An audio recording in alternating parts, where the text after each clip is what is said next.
over 14,500 knife-related offences were recorded in London just last year.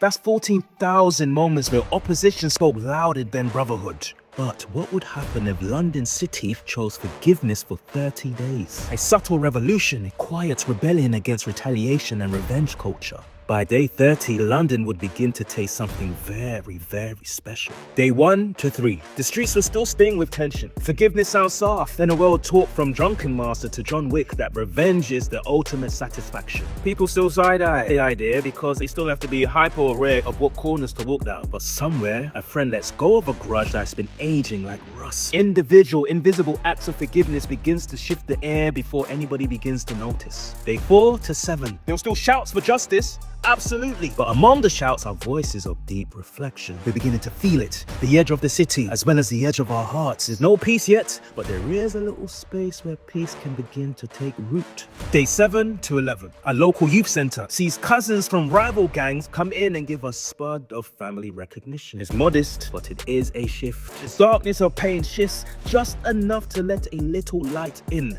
Day 11 to 14. Forgiveness isn't erasing pain and relapsing anger. Critics say you're being too soft on crime. People recognize that forgiveness isn't linear or obligatory. People don't want to be told how to feel or robbed of their right to grieve or to just be in their feelings. But the thought has been planted and the question echoes, what if I do let go? Not to excuse offenses, but to free myself.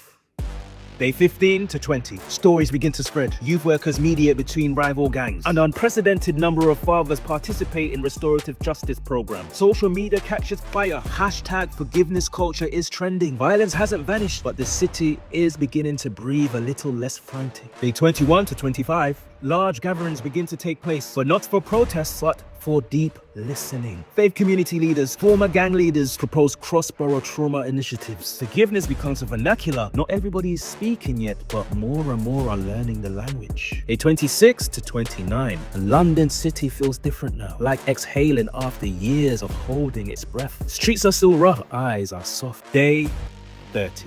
A full 30 days in, and I need to be honest, violence hasn't been erased, not by a long shot. 30 days is not going to eradicate what's been part of the human story since its conception. But now the city knows what it feels like to begin a healing process, to have a vision of what is possible, to be part of a new story. We felt it, we feel it, and we want more. But that was just the first 30 days. What do you think would happen in month 2? Follow, comment, I'm going to commit to day 1. And let's find out. And remember, when we change the narrative, we change the culture.